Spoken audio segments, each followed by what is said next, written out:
So hi, Starr. Thanks so much for coming back. How are you?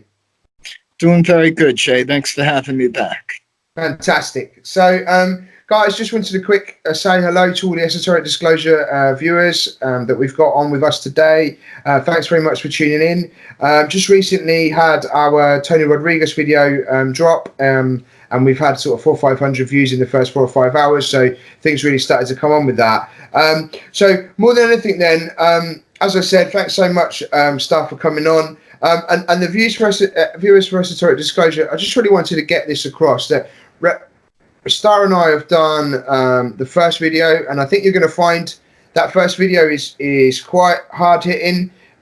Starr and I had not really had a conversation until that first video. I think so. It's pretty hard impacting video. Would you agree, Starr? Absolutely, very, very good, very much.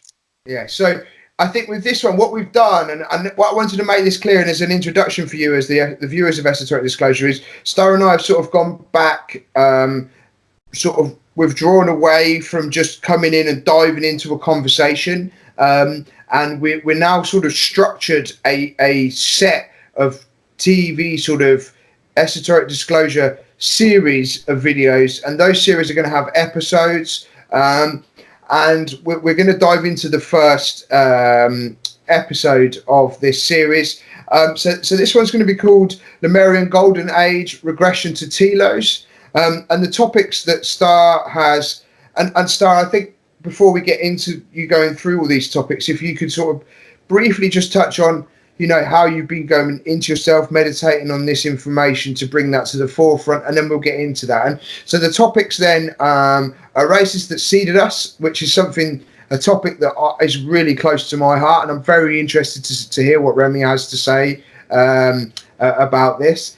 And then races that visited us and why, the preparations, permissions through the universal law to be accepted, entrance into inner earth by Agartha network, the catastrophe that caused the catastrophe, the cities of Lemuria and the surface, 7 divine rays, spirituality, not technology, that made Lemuria a 5D service Earth environment, the Atlantean invasion, crystal magic, building Telos, Lemurian starseed crystals, Magik Working, a new Earth is the plan. So hopefully what we're also going to get is a sort of brief description of the first pyramid, if we have some time at the end as well, that Starr said that he's going to bring in, and the purpose and the functions of that pyramid. Please, let's get into it from here. Let's start with our first topic. The topic at the top of the agenda then is races that seeded us, and I'll let you tell us your opinion on those races that seeded us. Starr, please.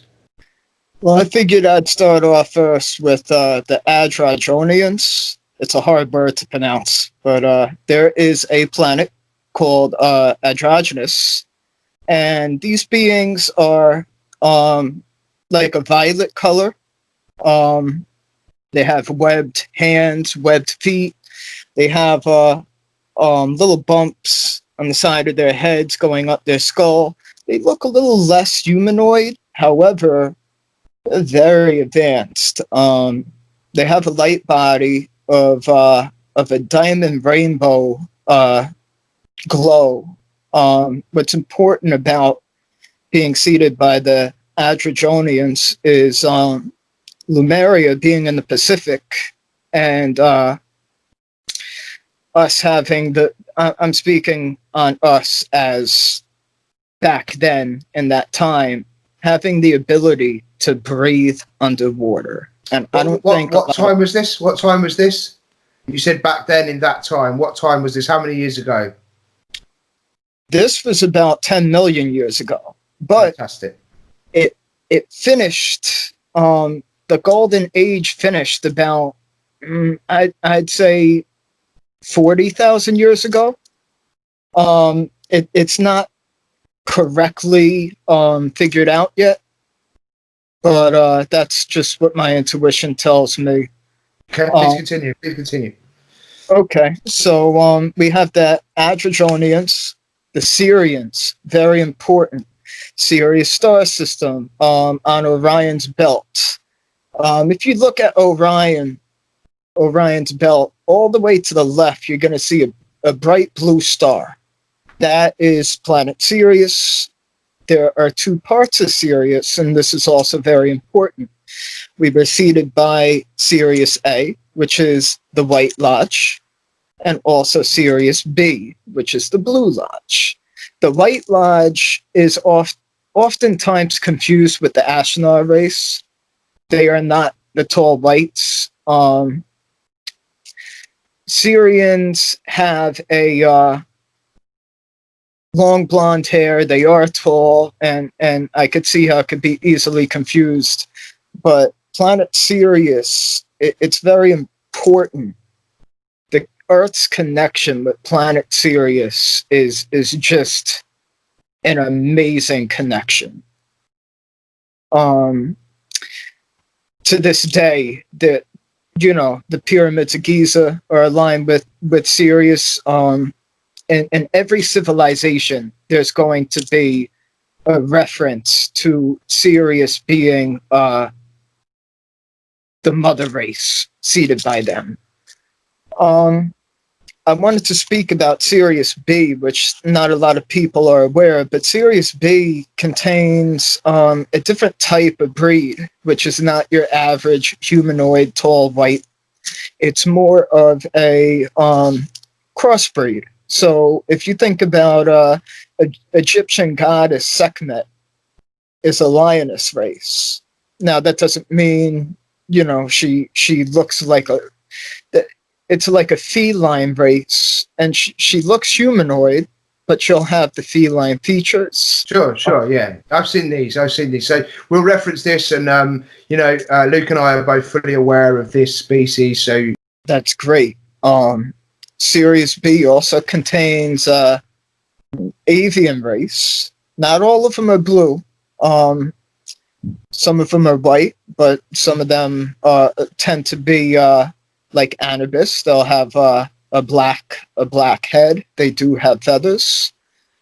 Then I could get into the canine race.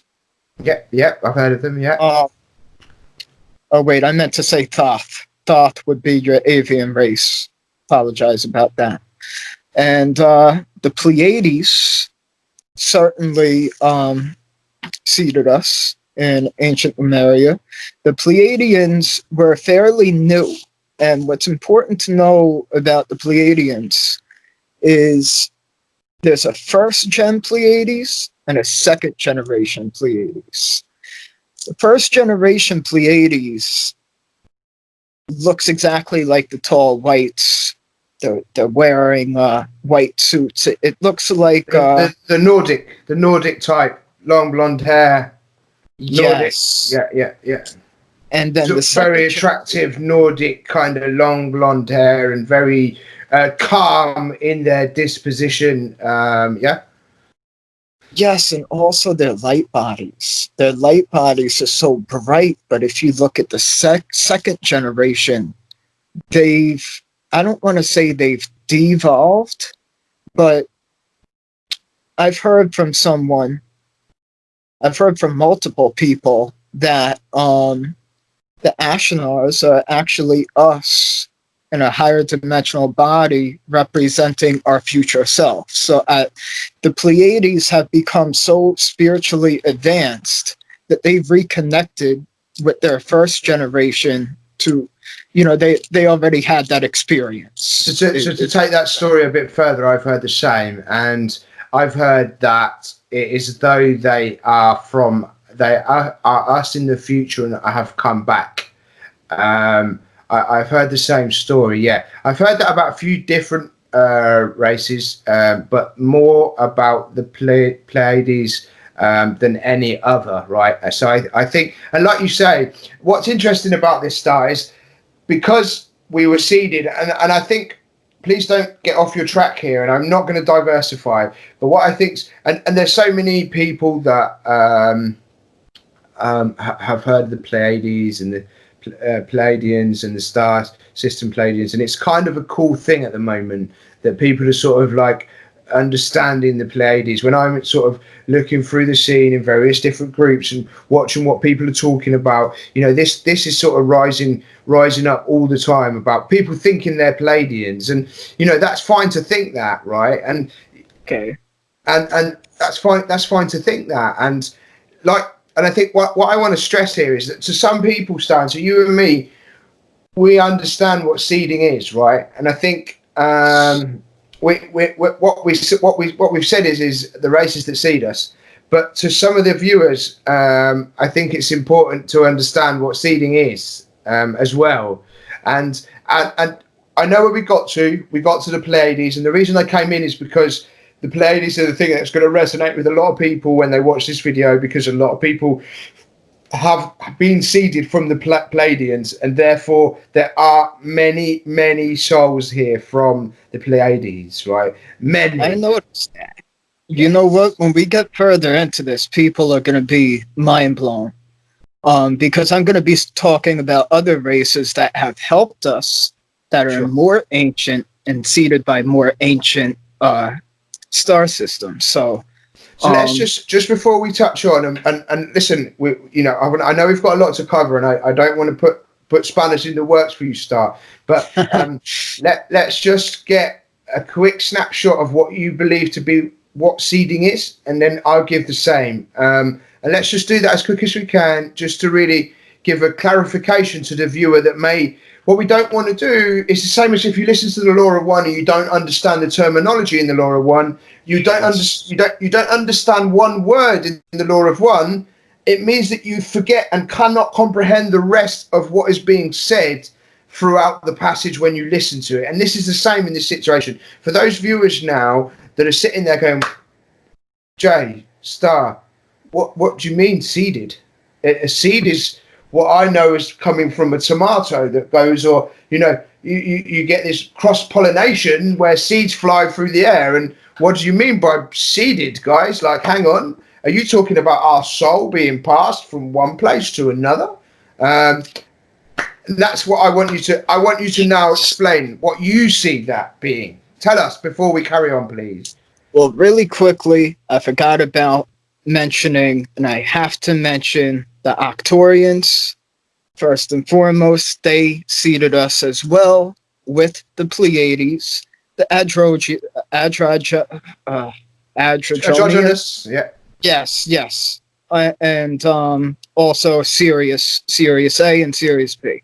Now, seeding would be, they want to seed a race that would perfectly maintain in the habitat and the environment, the water, the whatever climate, whatever challenges that they're going to have to go through, which they went through a lot. But if we speak about the spiritual aspect and features, the DNA of the list that I just described made the Lemurian race. And when I say seeding, I'm not talking about an orgy between different No, we're talking about DNA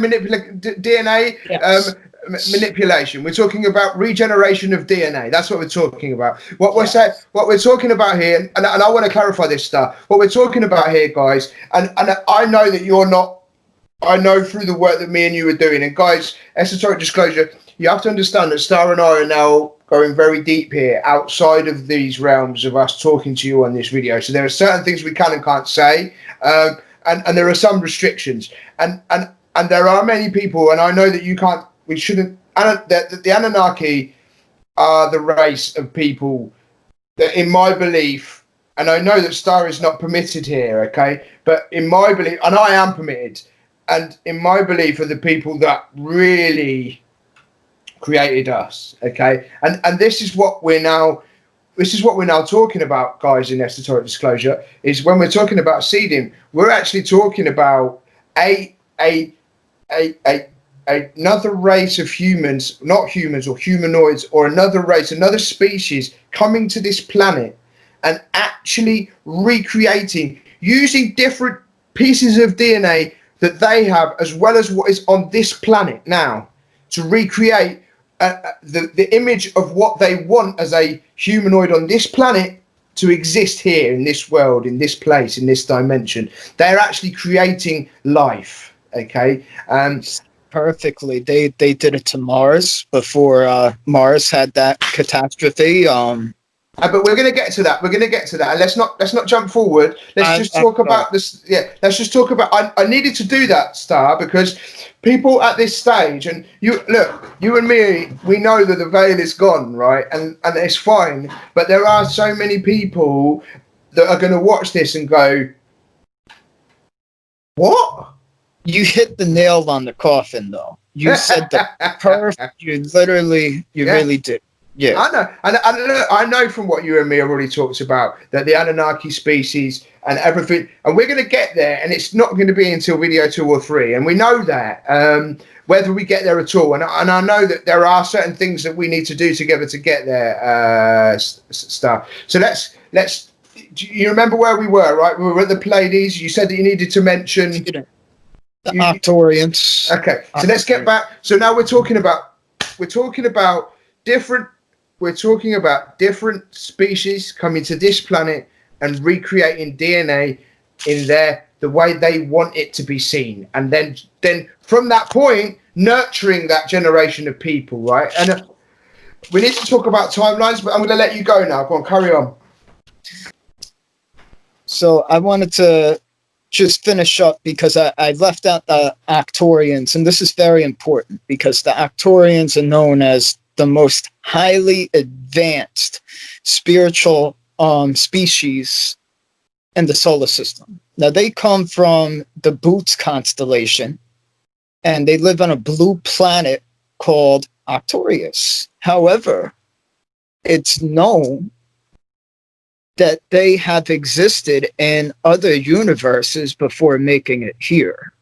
And in the first video we did, I mentioned a very personal experience that I had personally with the Actuarians, but I said the blues because I didn't, I feel comfortable now saying, the Actuarians, but they are known as the blues because they're about 4 feet tall. They're blue, very advanced. I just had to add that in there. So you have Actuarians, Adrenedronians, Syrians from Sirius A, Sirius B, and Pleiadians. Yes. Yeah. So I just want to add something here, Remy. Look, it's interesting because you said our star system, and I love this. And this is where my experience has taken me further than so. We've not talking too much yet, and I've not seen it mentioned, and I don't know. We don't want to come outside of Lemurian Golden Age and regression to Telos, and I know we don't want to, but obviously what's so interesting when I hear you say this is that our series of videos we're now going to do is only going to be inside our star system. And guys, esoteric disclosure, once you start to expand your consciousness past where we are now, and we're just the idea of this video that Star and I are doing is we need to give you this information, right? And this is the start of it, and so is the beginning of the channel all the way through to where we are now. And when I met Remy, and guys, Remy's another name that I call Star, so just we're gonna have to just let that one go. That's a friend. Okay. It's just one of those things. Yeah. So look, what I want to add here is that if you look at this, what we're going to talk about is the star system that we exist in now with the planets that exist in our star system. The Federation the Galactic Federation that look after our star system. Our star system is run on the basis of free will, as there are 4 other star systems that are being managed in the same way that we are being managed by the same Galactic Federation. So just to put this into just to give you some sort of concept of the fact that we are not alone, and the fact that people are still in this bubble that says that we're the only race of people that have ever existed on this earth and will ever exist after we leave. You know, that has to be removed. And if you go from just what we're talking about now, and then you expand to 4-star systems. I'm sorry, I'm just thinking, why would people that believe that watch this in the first place? Because Well, this is the point, Remy. Is the point here is, Star, right? Is that those people are the ones that need to watch this the most. Okay. Yes. And that's the reason that we're doing what we're doing together. And this is what Remy and I have been talking about here. Is this is more than just us recording a video, right? And that's what Esoteric Disclosure is all about. Esoteric Disclosure is about the fact that the people that we bring into this channel, and I see Star as being part of our family now in Esoteric Disclosure, and there's a lot of things that we're going to do together to bring truth out to you guys as the listeners and the subscribers to Esoteric Disclosure. And you know, yeah, I mean, I don't want to go on too much about this because it's really passionate to me, and this is what I've explained to Remy when Remy and I have been talking, is, you know, there's actually a deeper, greater mission here than just us having a chat about different species, right? This is the fact. The fact is, guys, is that your consciousness you've been misled, right? You've been put into a place where you're allowing this to occur and happen to you, and you've accepted it. And our mission together, along with all the other people that we bring into Esoteric Disclosure as part of our family, is to remove that veil and get you to understand that there is more out there. And anyway, so Remy, let's get back in. Sorry, I felt it was a thing. Right, you know about what? The star systems. It's very important because the media is very tainted, and you have a very perfect platform that isn't tainted. Everybody on your platform is speaking real. That they're not just researching and like, they're speaking real experiences. So it's actually happened to you, dude. Yeah, this is the point. It's actually happened to you. So, okay. So fantastic. Okay, so in terms of races that seeded us, then Remy, does that kind of cover the sort of 5-6 races that you wanted to discuss that have seeded us? There's more. There's more, and for good reason too. Yeah, and I guess one of those will be the Anunnaki, and I think you and I talking off air. What we're going to do is we're going to do a whole separate episode specifically about the Anunnaki and how they seeded us and why they seeded us. So the next part of I think so. When people watch this, it'll affect their subconscious, and then when they watch the Anunnaki, they'll be like, "Yeah, okay, that's okay." So good idea. Very good idea. So the next element then, Star, was races that visited us and why. And what you're saying to me then is, this is races that have visited us that haven't seeded us but have assisted us, right? The Aldebrians. You know what the Aldebrians are, right? Go, tell us. The Aldebrians are the original Vril. But for any of this, the Aldebrians have to do with the Tower of Babel. The Aldebrians were the original race that all of a sudden, when that genetic modification happened and the tower crashed and everybody spoke different languages, that's when the Aldebrians went back to Aldebria in the Taurus constellation, and the hybrid stayed here on Earth. The Aldebrians had a similar situation that Lemuria has had, and that is nuclear war and climate catastrophes. So let me ask you, what timeline is Lemuria? When was Lemuria happened, and what is Lemurian? I'm talking about the golden age now, going back about 60,000 years ago, when it was at its golden prime. It's right in between Japan and the US, and that Pacific. Hawaii is a piece of Lemuria that has not fallen. That's why the volcano keeps on creating. And I'm going to speak about what that symbolizes at the end. Also, Mount Shasta in California is also a piece of Lemuria in the Pacific. But speaking about the Aldebrians that came and visited, the Aldebrians was a race way back, and when you mentioned Enki and Enlil, and I'm just going to speak on, I mean the Anunnaki. I'm just going to speak on Lemuria. I'm not going to speak on that. We'll save that for another time. But the Aldebrians had a highly advanced, I mean, insanely advanced civilization, but they did not have permission by the Agartha network to enter inner Earth. So when there was nuclear catastrophe, when things went wrong, when catastrophe started, they went back to Aldebria in the Taurus constellation. So the Aldebrians came to Lemuria in their golden age. I'm talking 60,000 years ago at their prime, to say, look, you have 10,000 years. I mean, you have about 10,000 years for a huge catastrophe. You need to prepare. So what they did was they had races like the Watanga. I'm going to speak about them in a moment. You have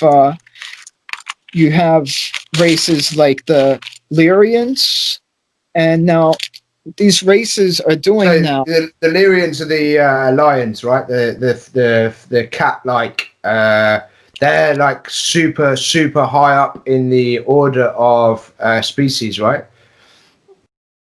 Am I wrong? I don't want to say you're wrong, because how can I? We unless we time traveled all the way back then I could say I'm right or you're wrong. But I think a lot of people are getting the Lyrians confused with Sirius B. That's because not Sirius B is the lioness race, but Lyria is so old and ancient that there's not really much known origins on it. So people like to create their own spin or their own ideas of what Lyria is, or Lyria. Tell us, Star. Lyria seeded the Watangas. Now, the Watangas are the indigenous American tribes back during the golden ages of, look at Sential Island. Sential Island would be people that are seeded by Lyria. Melanated, these people, they are masters. They can control whether I could go on and on and on. But, please do. The Watangas helped the Lemurians because they're in the Americas now. And when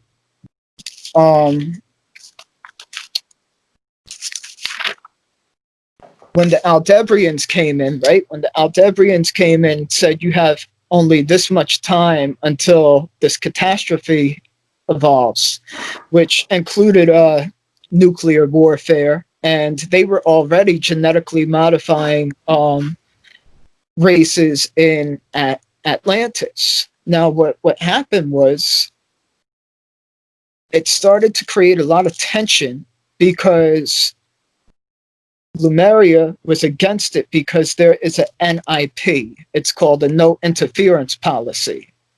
And they wanted to genetically modify the Watanga race. They wanted to be able to survive when the nuclear fallout happened, right? That's what you're saying, is that they wanted to manipulate them so that their bodies could cope with the change, with the nuclear fallout that was going to occur in that 10,000 years. That's what you're saying, right? Yes, and a little. Just well, go on, tell us. They wanted their land. They wanted to be as close to Lemuria is possible. And the invasion of Lemuria is actually pretty sick because the Atlanteans actually got the technology to make it to Lemuria. As strong as that 5D barrier was, they blended in, and the Lemurians didn't even know that they were Atlanteans, and they started breeding together. See what I mean? Like this is a deep story that. Okay, so let's just we need some clarification. So we're talking about being on the Earth's upper crust, outer crust right now. Yes. Okay? That's number one. Number two, we're talking about different dimensions and Lemuria and Atlantis. And we're talking about Atlantis being in what dimension and Lemuria being in what dimension, but on the same Earth crust. This is what we're talking about, right? Lemuria was in the 5th dimension. Atlantis was in the 4th, but they have created technology, not organically, but inorganically to penetrate the 5th. Okay. But they were not in the 5th dimension. It was, like a tool, like a piece of technology that they used to do so. So, dude, whoa. So, that means that these people were trying to do something that I could do, man. Fuck. I didn't realize it quite in the depth of what I've done. And it's made me just realize something quite crazy, man. And I don't think it's even... Do you see it in my face? Yes, Fuck. Anyway, I'm starting to think you're from that era too. I know. Yeah. But anyway, look, the reason that I've done that was because I can go, as you know, through the videos you watch that I do, I can go to different dimensions like that at will. And this is what's interesting about listening to this story now, and the reality of so Lemuria, and I'm just going to pretend that didn't happen. Lemuria and Atlantis. Atlantis is in the 4th, Lemuria in the 5th. Okay. Atlantis is in the 3rd, but they're, like I said, they've adjusted with technology to experiment with the 4th, and they're jealous because they want it to organically be the 5th. But the problem is they're not organically aligning the crystalline grid of Earth and the crystalline grid of the central sun and the heart to organically have that higher dimensional frequency, that ascension. Yes, ascension. To be able to ascend up there. But let me just clarify something. Can you just repeat those things that you just said? You just said that you need to have something aligned to be able to go into a different dimension. Just repeat that for me. They were not aligned with the crystalline grid. The crystalline grid is our planetary grid. That is the central sun inside of Earth. That is the magnetic sun. That's what they call Vestas. There's Helios and Vestas. Vestas would be your inner Earth central sun, and then Helios would be your central sun of the black sun or the etheric sun, whatever you want to call it. The sun that's in the star system. The sun that we can see, that's what you're saying. And then you've got the inner Earth sun. So can you carry on? So you just said one element. The first element was the inner sun. What's that called? That would be the crystalline grid. The second element? The second element of it is Vestas. That's more of a magnetic, divine feminine counterpart, where with the other sun, the sun above us, as above, so below, the central sun would be your divine masculine counterpart, Metatron, golden ray, that's Helios, and beneath us, Vestas would be your silver, Sandalphon, Archangel Sandalphon energy. What they do is they align that into the heart, and they anchor both forces into the heart, and then they unlock the third central sun. Where does that come from? Within. So with them aligning, right. So now we've got the inner Earth sun, we've got the sun within us, and we've got the sun out in the solar system. And what we're doing. yes, So this is about the three suns, dude. This is the three Yes. suns that you and I have been talking about, right? Yes. I've just clicked now about the conversation that we had about the three suns and the pink and the pink light. I've just the red pink light. I've just clocked that whole.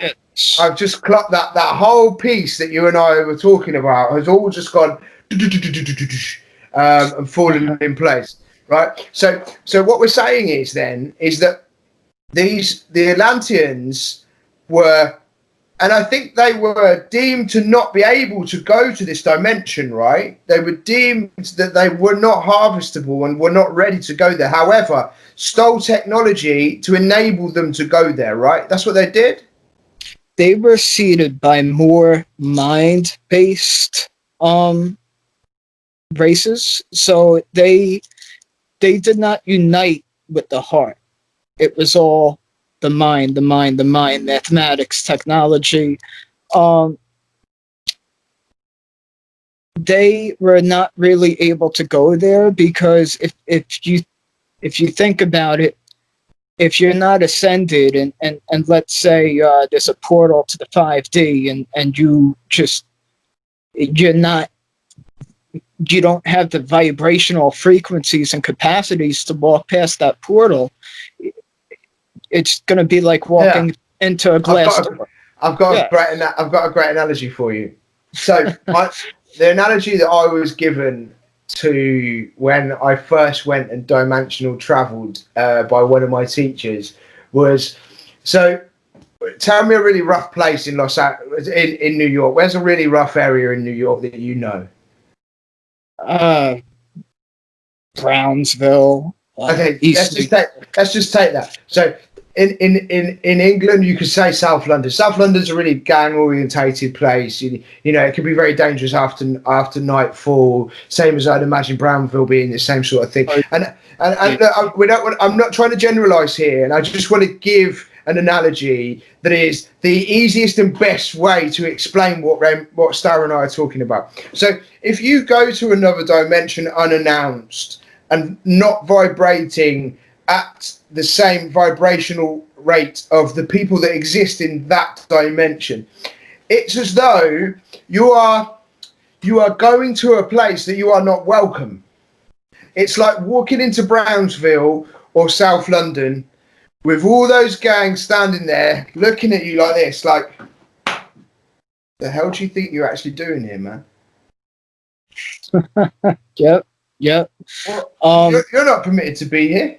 There's a little difference because they don't have the aggression. They don't have the want to kill you. It's not that type of thing. But it is that type. And I can tell you now that I have done that, and I've gone to dimensions unannounced, and I have had to have a fucking almighty battle with those people when I've arrived, right? Because you aren't welcome in those places. And it might be different in the dimensions that we're talking right now. And, you know, let's not get into it too deep, but let's carry on. And let's get back into this ascension thing with them stealing, being seeded by mind.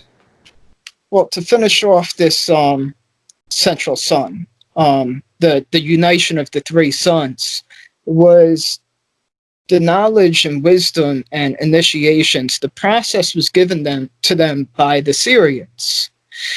Sirius is 100 times brighter than our sun right now. So in Sirius, they had a portal of a they call a pink ray transmission, and the pink ray is a very high dimensional ultraviolet pink ray love ray. It's the crystallining ray. It crystallines the heart. It crystallines the chakras. Crystallining is a word that I need to explain, because when we speak about the crystalline grid, people aren't going to comprehend. The crystalline grid is a multi-dimensional grid, and if you think about a crystal like quartz, it vibrates so much higher than a piece of glass. So it's called crystalline for a reason. These are higher dimensional terms being used, and until they use the word Christ and kind of tainted it, but distorted. Let's use the word distorted, dude. It's fine. Yeah. Distorted.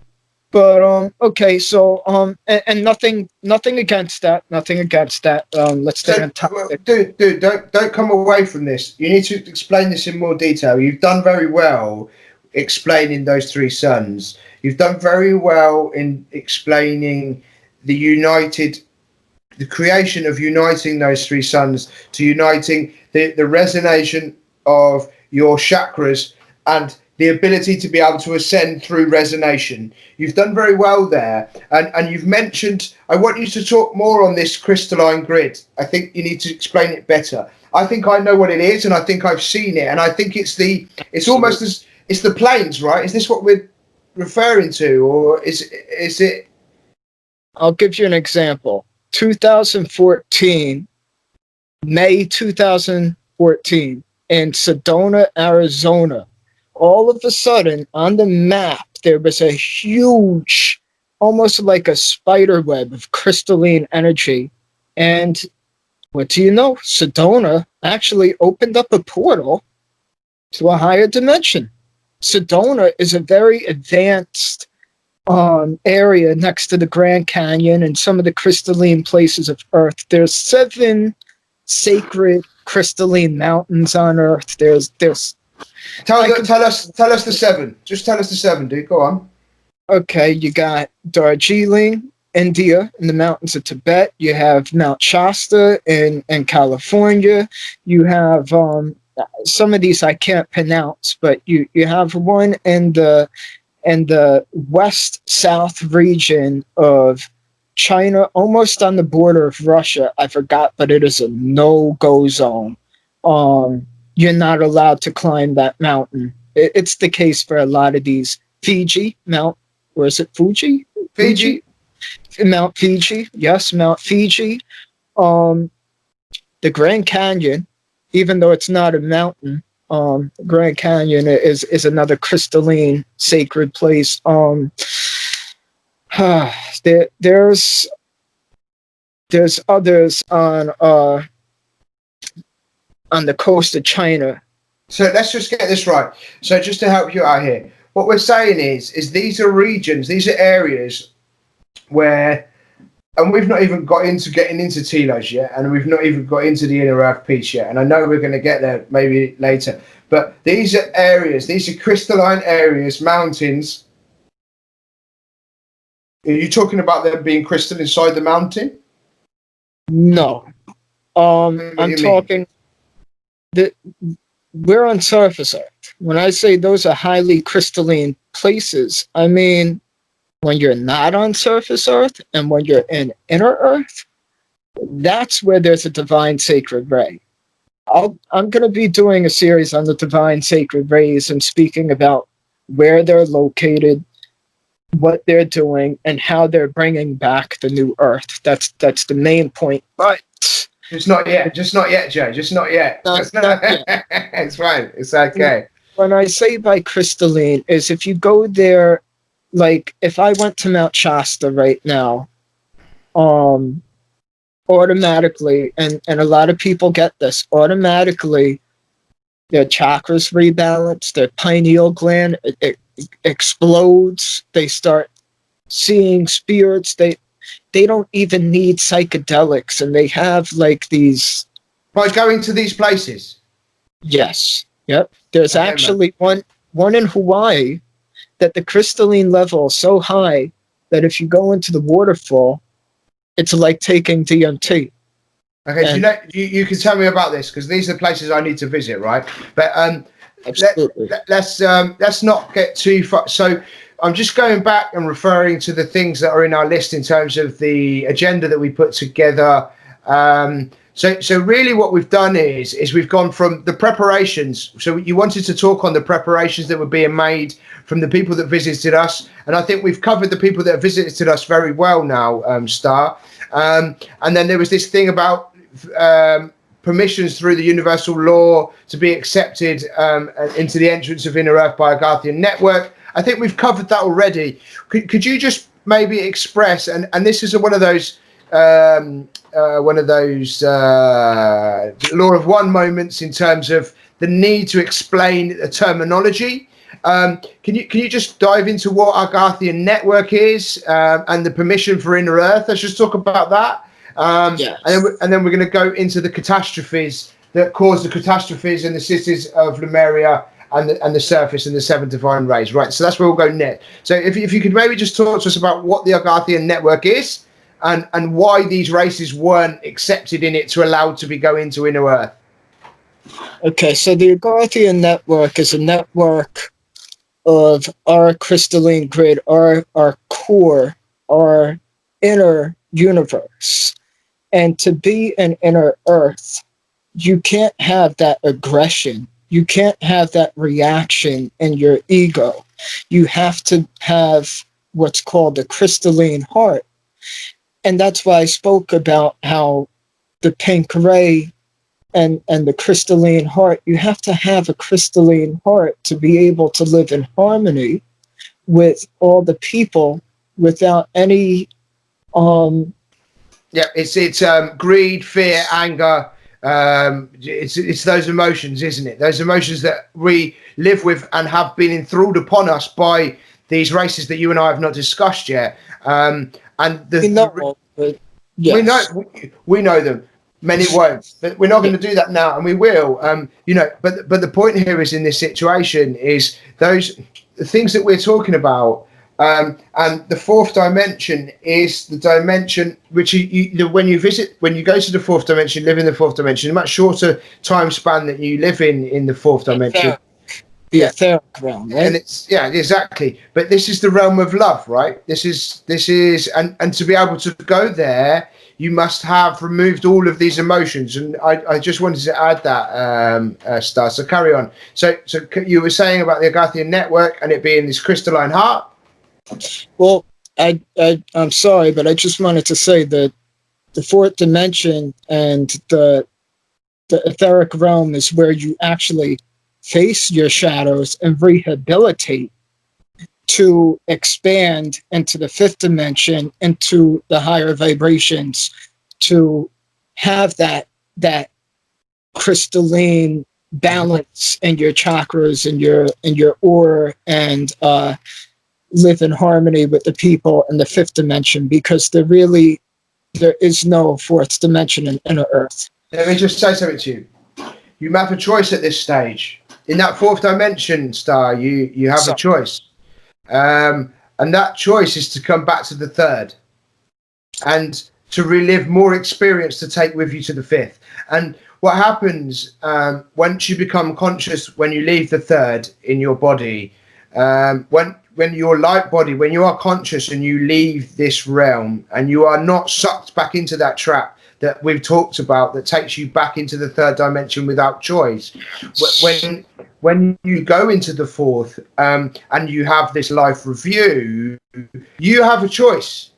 You have a choice to come back to the third dimension, and the third dimension is the longest dimension that we spend time in. And if we would have gone back to the races that Starr is talking about, we would understand the lifespan of one person in this carcass was the lifespan could be up to thousands of years, not 100 years. And this is the difference between who we used to be and who we are today. And because of that, because of the way this happens, right, we're in this position where when we die and we go into the etheric realm, what we get the ability to do is look back on our experience, because when we leave this body and we go into the higher dimensions, we leave our body behind us. Okay, so from what I understand, in the fifth, we still have some sort of physical carcass that we live upon, Yes. but we can change what that looks like. We can change that on the face of things, and the point here is, in this situation, is that your third dimensional experience that is happening to you now is a part of a choice that you have made, and there will be a time when you was conscious and you made the decision to come back into the third, and then there was this time where there is now the time lock that has happened, and because that is now in place, the people that are not becoming conscious are living in a revolving circle on this third dimension, and they're not leaving this dimension. Now, I've chose to come back consciously now, and I chose to come back, and this is what I spoke to Remy about. I chose to come back to make a change and to make people wake up and to remove these stigmas inside this system, right? And this is what I explained to Starr about that. For saying this, by the way, needed to be said, dude. We are here together now doing this. And no, look, esoteric disclosure, and the viewers that are here, Starr doesn't know everything, and I don't know everything. And for us to be ignorant enough to say we do know everything would mean that we didn't know anything, right? And that's what the reality about this is, okay? So what we're trying to do is that he's become conscious and come back to this realm. Now, I've not even gotten into this with Starr. There are some stigmas that we have between Luke and I about who Starr really is, right? And at this stage, I don't know, man, but we're not going to get into that right now.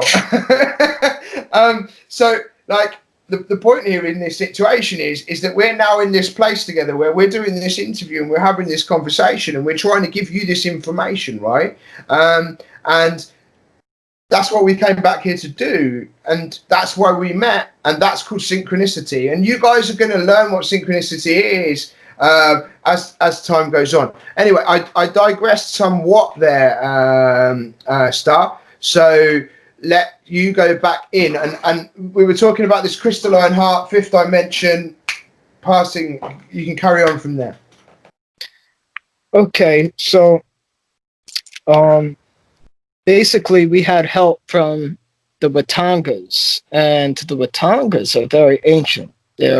They were in the Americas, seeded by a race prior to the Lyrians and other races. From what I remember and experienced in my regression, so I can't, I'll just go from there. They were very advanced, very, very advanced. People wouldn't believe, but their technology and they were just very advanced. They helped us locate Mount Shasta, and we knew that because we kept on pushing the NIP, no interference, and they kept, when I say we, I mean as Lemurians, it got to a point that the Venetians got involved, the people from Venus got involved, and actually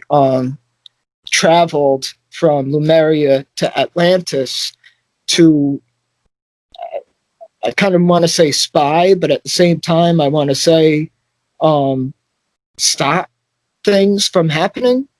But regardless, this was a very long period of time, and this is where crystal magic gets into play.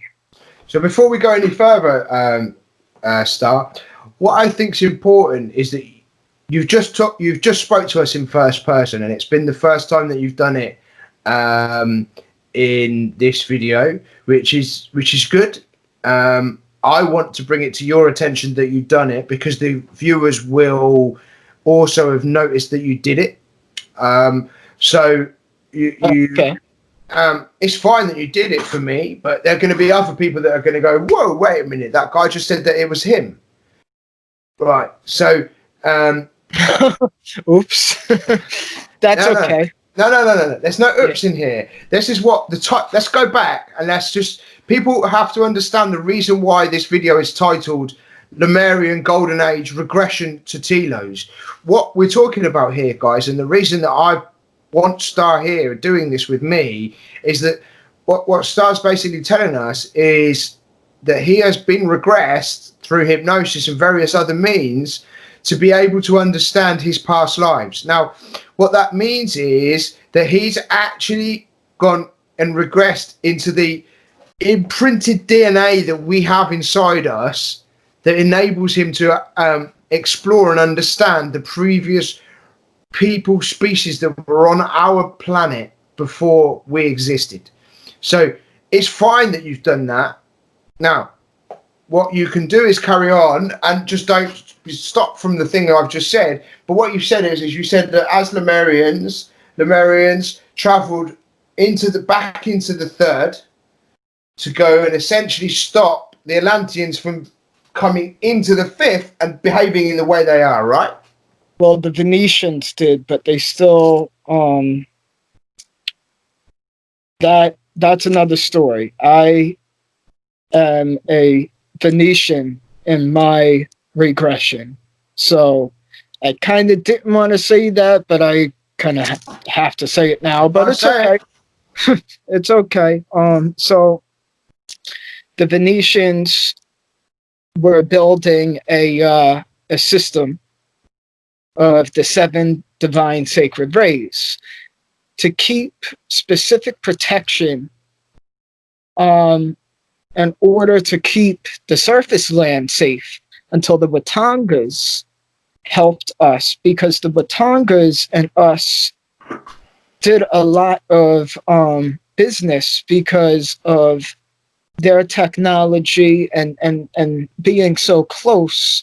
We did a lot of trading together, and that was just like Atlantis and Egypt. That was Lemuria and the Watangas of America. So what I want. So let's just get this right. You're saying the Venetians seeded the Watangas? No. You're saying that in your regret, and that's why I said it, because I got confused. So I need to make sure that everyone watching it doesn't get confused. So what we're saying is the Tongas were a race that were here before the Lemurians. Yes. And what we're saying is that through your regression, you as a Venetian.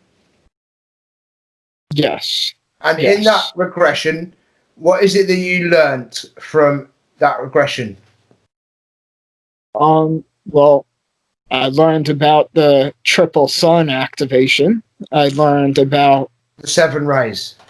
Yes, the divine 7 rays, but more importantly, how we got into Mount Shasta, how we formed Telos, and how we were prepared for years. And this is where the story got sad. We were doing this for a long time, and we built a pyramid to the order of Melchizedek at the time, which I'm not going to say it's the highest order. It isn't. We were beyond that order. Some people seem to think that Melchizedek is the highest state of consciousness we could reach. No, Metatron. It was just an honor of the Agartha network allowing us to have safety in inner Earth. And we already had that pyramid set up. It was a 6-sided pyramid. It's the size of a skyscraper, but it was so wide. It was a royal blue, and to explain in words was just so beautiful. But when you go into inner Earth, it's like so much more fascinating than the surface. You kind of see like the aurora borealis even during the daytime. There's crystals growing out. I have to stop you because I know this, and I know you want to do this, and this is the part that happens when we come away from topic. Okay, so I know All right. I know you want to do this, and I have to catch you because, okay, what we talked about was at the moment, I just need to give some clarity. What we're saying is that this race of people that you regressed in, when you was these race of people, these Venetians, yeah, from Venus. Yes. From Venus. Yes. Yes. You came back to the third dimension. I went straight to. I was born in Lemuria. Fifth. Yes, in the fifth dimension, but with Venetian parents. Venetian seed. Venetian seed. Yes. Right, so hold on. Parents. So yeah. That's fine. So what we're now saying is that in Lemuria, when you were there in Lemuria, we were part of the race of people that came back to stop the Atlanteans acting the way they were acting. Okay? And then what we did is you created, I'm just trying to piece this all together, Star. So this is the Atlantean invasion, is this right? Spiritual, not technology, Lemurian 5D surface Earth environment. Is this your part now? Is this what we're saying, or is this going back to inner Earth, Agartha network, and then the catastrophe will cause a catastrophe? What I'm thinking you're saying is you're saying that these Lemurians went back and built Telos and used crystal magic. Is this right? I didn't get into it yet, but the thing is, before I do, I want you to understand that when we finished Telos, we only saved 10,000 people. Telos was, or less, Telos was designed to save all 400 million people, and we only had 10,000 people. So it's a sad story, and it's not a story. It's something I remember on a scale that if I speak about it, it will scare the shit out of people because. Right. So hold. Yeah. It's not. You don't need to I don't need justification from you about what you're going to tell us. It's fine. Do not, at this point and where we've got to, and it's been very difficult to get here, Star. Do not start to retract in thinking that you can't disclose this information. Okay, so just try and get some structure back to the catastrophe that caused the catastrophe. And I think this is where we are now, is that what we're saying is that as the Lemurians, you came back to the third dimension to stop the Atlanteans doing what they're doing. This is the catastrophe that caused the catastrophe, right? Yes. Well, not really. No. Okay, so you need to get some structure back from me so that. Well. Okay.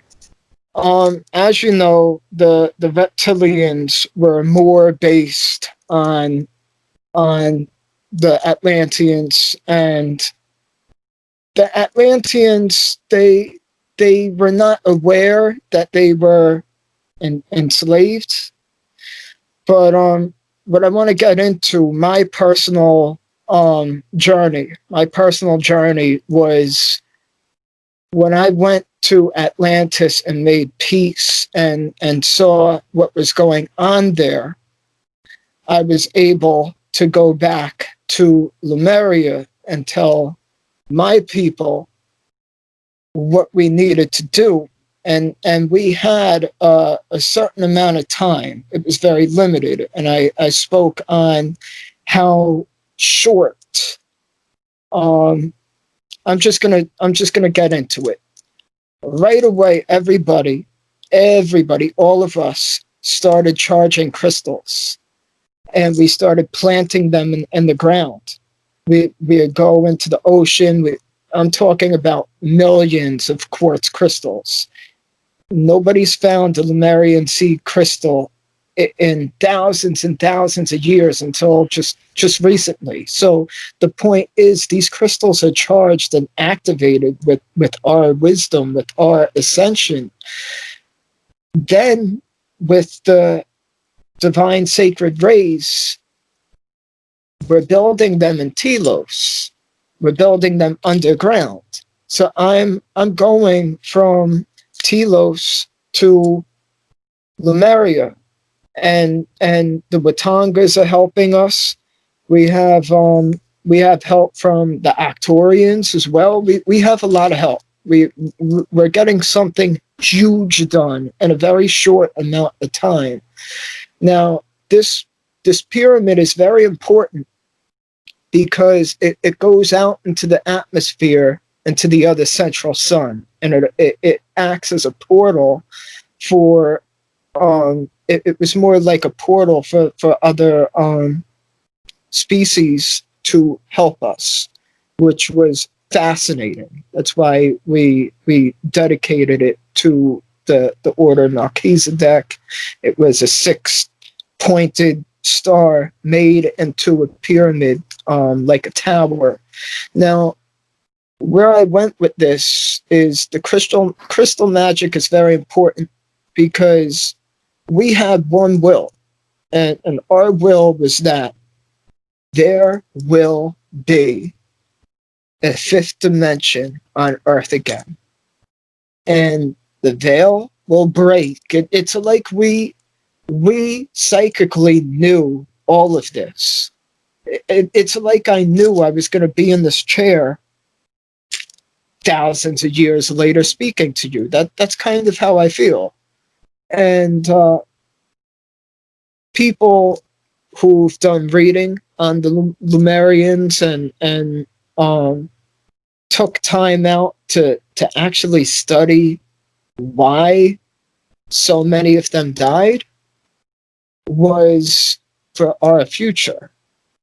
Because what I mentioned earlier is there were 400 million people or more. It was over that number, but there's 400 million people on the crust, on the outer crust of this Earth. Yes, which is a number that is probably half the amount that is on the outer crust of this Earth now. So, what you're saying is that the Lemurians, and what you're saying though, I'm just trying to piece this together so that I can give structure. You're saying that Telos is in inner Earth. You were given, the Lemurians were given permission by the Agartha network to go into inner Earth to create Telos, which was a place of sanctuary for those 400 million people after the catastrophe that we've not got into yet. Before, yes. Yeah, that you were there to create that, okay? And you're saying that there were these various different races that assisted in that. Now, yes, I want to pinpoint something specific before we go any further. You mentioned that, I just want to clarify here. So in this time zone, and we're talking now 10 million years ago, right? No, that I'm talking about at 50,000, 60,000 years ago. That would be more right. That was the golden age when it was at its prime. But you were right. Yeah, it would be a lot longer than that. But that's the process that it's taken to get to. And then they were in their 5th dimension with their fucking 10,000 year lives that they were all fucking living. And then this shit started to build to this point of this endingness. Yeah. Right. That's what like what's happening to our world now. It was kind of like the 9/11 and then a whole bunch of other collapses around the world. Right, so wait, so before we go any further, what the bit I want to clarify and I want to get from you, and I don't know whether you can give this to me, but so are we saying those 400 million people were all Atlanteans? No, all Lemurians. There were more Atlanteans than there were more Atlanteans than there were Lemurians. It was very like. So wait. So hold on. So we're looking at the 5th dimension and the 3rd dimension right now. Okay, we've talked about this. You said the Lemurians have come back from the 5th to the 3rd. Now I'm assuming. No. Okay. The Venetians, and that was only a select number of people, and they went there to try to start peace. They went there to try to stop what was going on and defuse the war before it started.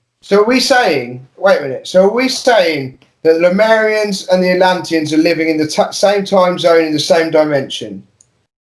Yes, you could say the same about Egypt, but it wasn't at its prime. It wasn't as evolved as it was. But this is after. Egypt was after the fall of Atlantis. Yes, yes. So we're going to come to Egypt later. Yes. Right. Okay. So hold on. I need to get this right because there's a confusion here. There's a distortion in what we've talked about. I know that I'm a pretty switched on guy, so I know everything that we've discussed. So I know that there needs to be some clarity. So Venetians were the ones that came back to assist. That was your regression. Lemurians and Atlanteans are living in this time zone 60,000 years ago in the golden age that we're talking about. Right? I'll put it this way. Paul the Venetian, master of the third ray of Telos, mastered the knowledge of the triple sun unison and pretty much assisted with the 7 sacred divine rays of Telos with the other masters, but there are some Venetians and other important people. They're still Lemurians. We're still Lemurians. It's just like if you were Irish and I was Italian, or you know, it was that mild of a difference. Okay, so we need to understand what this catastrophe is. What's happening to this catastrophe now? Because before, what I want to try and do is I want to talk about what happened, and then what happened after what happened, and then what you were there to come back and what you were doing to stop what was going to happen. And what you're saying is that you had foresight, into what was going to happen, and that's what happened when you came back to warn these people. But however, they didn't listen. And they weren't interested in what you had to say. So you had to then go and use other races of people to prepare for when this catastrophe happened, that you could keep the seeded people up and continue as a race of people on this planet that had been seeded by these various races that we started to discuss back at the beginning, right? I had to warn the Lemurian Council. I had to warn a number of masters about what was going on, what they were doing. They were already breaking the rules. They were already doing genetic modifications, seeding. Like I'm not talking about how we were seeded. I'm talking about, if you think about like AI and stuff that's going on now, I'm talking about like beyond that. I'm talking about like, we're talking about the chip. We're talking about actual. Look, I know what you're trying to say. Yeah. What you're talking about this thing in the news that I've already mentioned on the Tony Rodriguez video, which is, you know, the Chinese government being on the dark side of the moon, the Chinese government fucking yes, cloning. nailed it. Right, cloning these cats, right? That's what they've done. They've cloned these 2 cats. And we already know that the cloning has been happening since the 30s, which is the same time as the Vril, which is where all this information came from, which is the German Third Reich. All that stuff is all links back in, and the Vril are the people that have pulled that into this time frame when they got associated to the Third Reich. But let's not get off that topic. And the reason I've mentioned that is because what you're actually talking about is genetic manipulation. We're actually talking about them changing the actual human, the race of people that existed on the planet at the time. And that is this what is it you called it, this policy? What's it called? NIP, no interference policy. You cannot interfere with one's specific path of growth or spirituality. That's why the Watangas this is called free will, and this is going back to the Galactic Federation and the 4-star systems being managed under free will, right? Yes, they had a very different tradition, a magical tradition. They were so connected with nature. They were able to control nature. They lived more.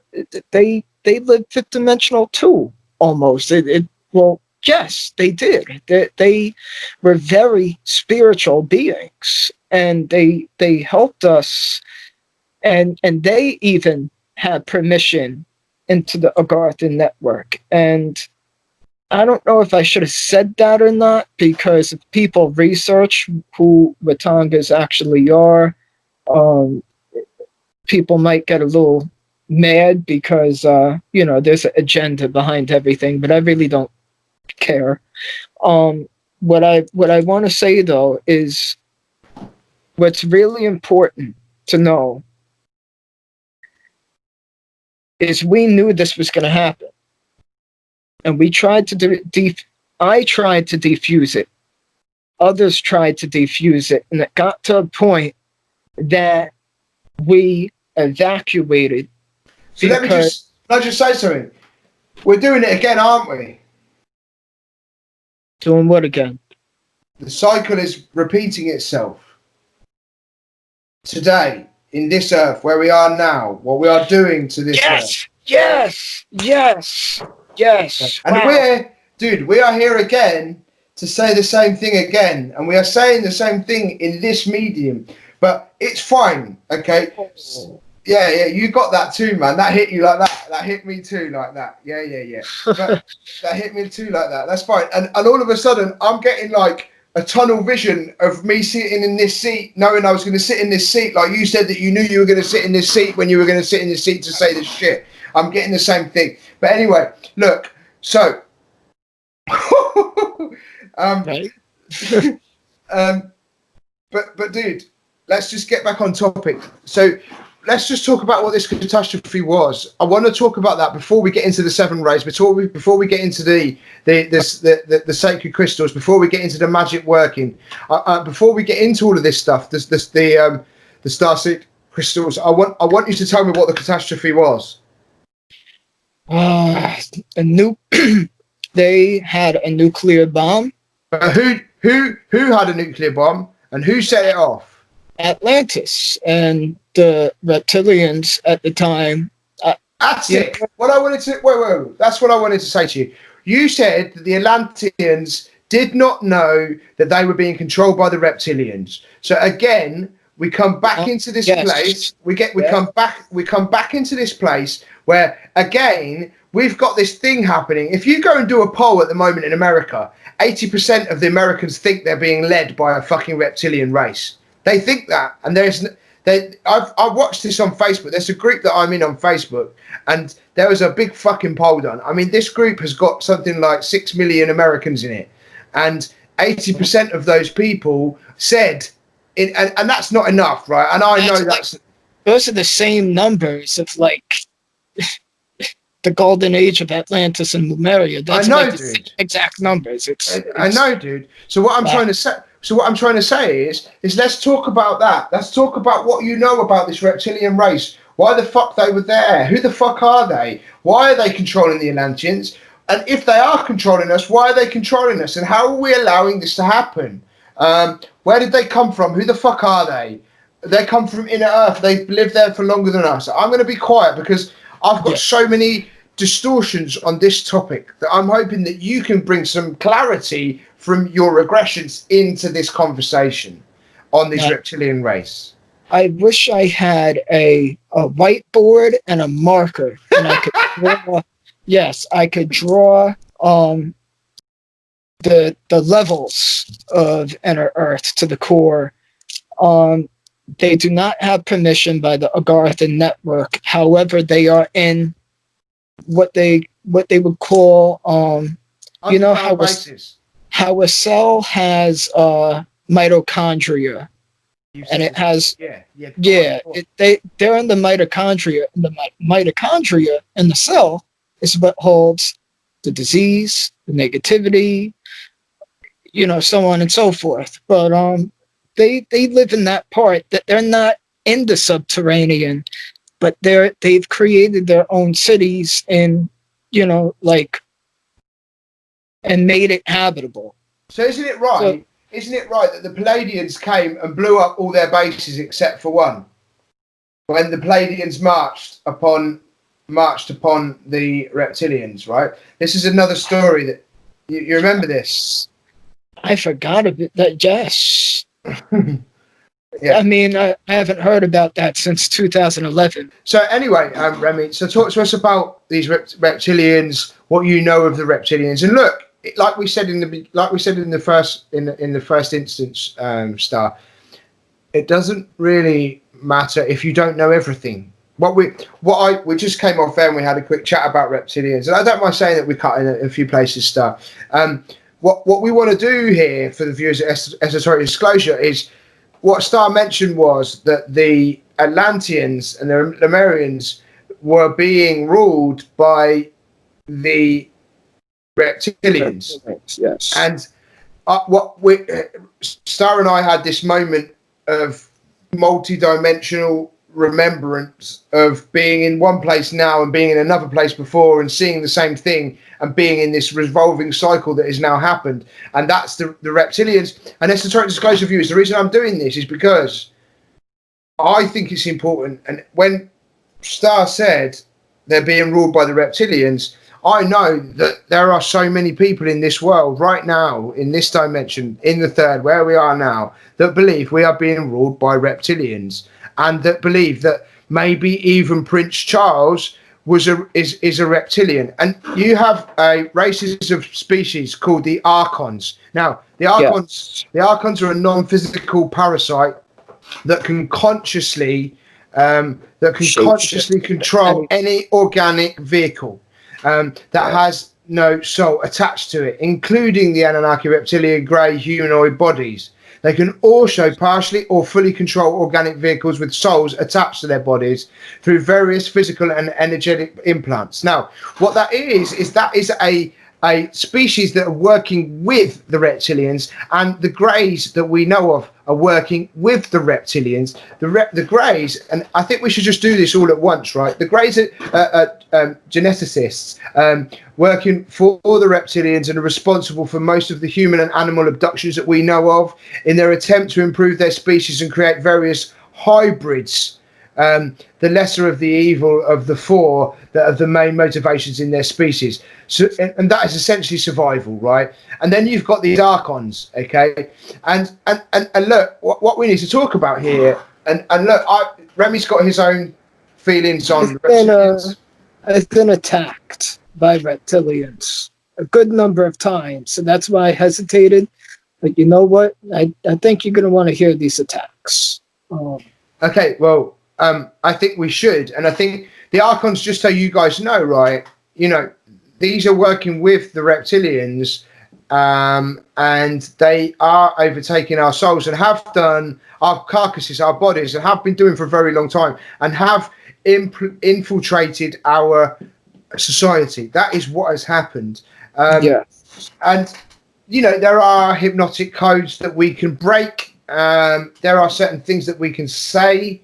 I'm going to give you one of those things now that will break the veil, and that is, I am breaking the code of disillusion to see what is before me. Now, if you continue to say that out loud, and be wise, Esoteric Disclosure viewers, that sometimes what you ask for is sometimes is not what you want. So just be very conscious of the fact that there is a veil, and that is in place for a reason. And by using that saying, you will bring the veil down. Okay. And I can see Remy's face already saying to me, Jay, what the fuck are you doing? I was going to elaborate and say, what I do is I make affirmations saying I rebuke all vows, contracts, agreements. I claim my space. I even go as far as to saying, I don't want to get too personal, but you know, there are ways in meditations that you could remove circuits, chips, black magic, vortexes, portals. 100%. And you know, that is what ritual magic is about, right? And you know, we don't need to talk about that now. And I know that both you and I have both studied in those things, right? So that's my little piece that I wanted to put in there. I've got a lot more to talk about around the reptilians, but I think let's have Remy, let's have you come in a little bit and just talk a little bit about let's not talk about the attacks. It's not, for me, we'll do something separate about the attacks from the reptilians, Remy, because it's not what this is about right now. What this is about is, why are they in place? Who are they? You told us that they're part inside of this cell. And I think when we talked off air, we said that not all reptilians are the same, right? And some of them want to go from negative to positive polarity, and they want to ascend. And that's what we're saying. But yes, where do you know them to be coming from? And how did they come about controlling Atlanteans and Lemurians? How? From what I remember, the Dracos is not what people think they are. People think that the Dracos have this whole agenda. The Dracos are actually very spiritual, multidimensional beings. However, from them seeding the Atlanteans with other races, with genetic modification, I believe that the reptilian was created because it is so powerful in these aspects, and I don't think they understood the mistakes they were making. I could be wrong, Jay. They could have said, "Oh wow, they're doing experiments in Atlantis," and landed their ship and infiltrated right then and there. I don't know 100%, but what I do know is, from that point on till this present day, it's as if the war never ended. It caused so much harm. It took away so much lives. It caused a lot of I don't even know how to explain it without cursing. But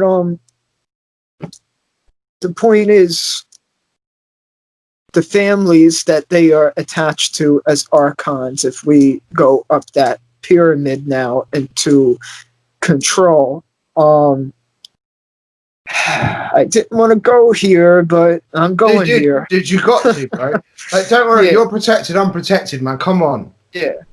Okay, so the families, the 13 original families. Now think about Queen Elizabeth. Like, has she ever looked different since the 1600s? Has she ever looked different?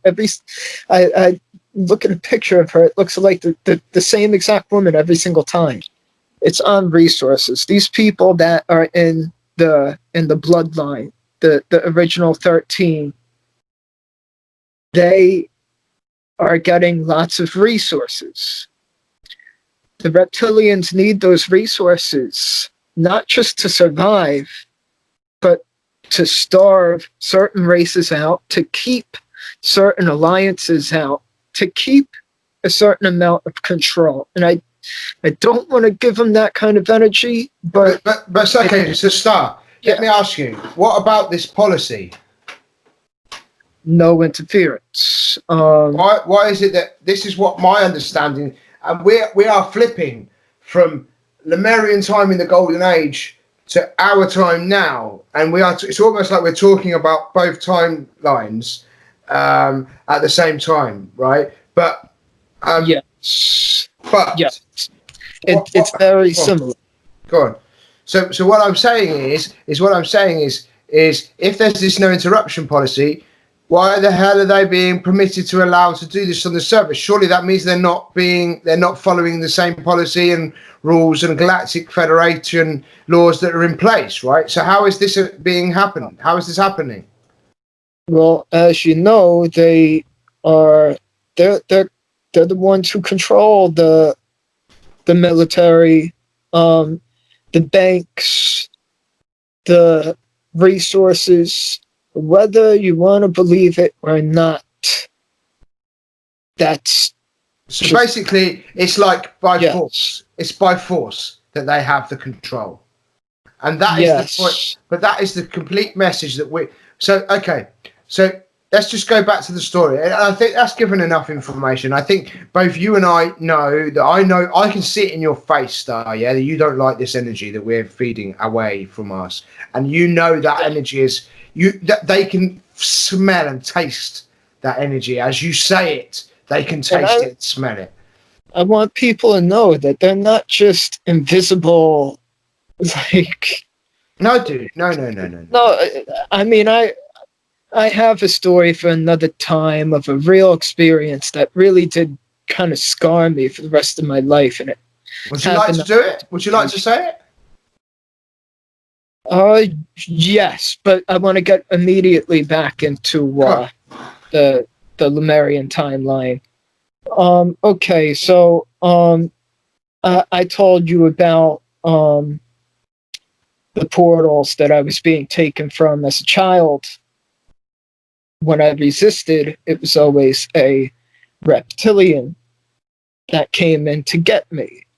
And I could tell by the smell, by the noises it made, by the eyes, like just had stripes on the eyes and like bumps. It was a reptilian, but as I got older, it got a lot worse. It got to the point where I would be wide awake, like sitting here like I am with you, and all of a sudden the door would open, a reptilian would appear, and they have claws, man. Their claws are pretty long. I don't know if it's something they could contract, but I've had my astral body ripped out of my body and thrown back in a way that kind of it screwed me up. I really don't want to explain it, but what I do want to explain is it ruptures. They went right. I mean, he went right to my face and showed me what he is. He looked at me in the eyes, and I saw the slit pupils. I saw the green face. I saw everything. The two stripes underneath. I saw the bumps going up the sides of the head here. One side of the face looked a little burnt and distorted, but regardless, just the smell of it, and how quickly it happened, and I went to scream, right, for help, and my scream just turned into a breath of air. It's just like, and it walked right out of the room. The door shut, and it was like I was still awake. Like, awake. You don't have to be asleep, and they don't attack you in your dreams. Like, this can happen just as real as a conversation me and you were having. Could be as easy as an encounter for a reptilian. If you give it that fear. I learned to overcome a lot of fears and to overcome a lot of traumas, and it stopped. I also learned a lot of psychic defense, and it stopped. And I think it's crucial that people, instead of giving energy to, we're being ruled by, I think we should give more energy to, if we all unite, and we all, instead of giving fear to and this kind of energy, I think we should. Okay, so you know what I'm saying? I'm going to help you here. This is for me to articulate for you now. So, great story, man. Thank you. What had to happen then that didn't, and if we don't do it now, the same will happen again, is that since I've been a very young age, there's a few things I sent to you, Star, just a couple of little passages that I sent you through the time that we've been tweaking since the last interview. And Star and I are going to get to know each other very well because we're talking so much. We've got to get this right? And okay, make it easy and quick, just to sort of summarise fast. Number one, why are we talking to each other, Mum? I'm 2, right? Why are we talking to each other, Mum? I can hear their thoughts. Surely, if I can hear their thoughts, they can hear my thoughts. So why are we all talking like this when I can just send them an image if I want? I don't need to use I don't need to. There's no. I can just portray things. I can send.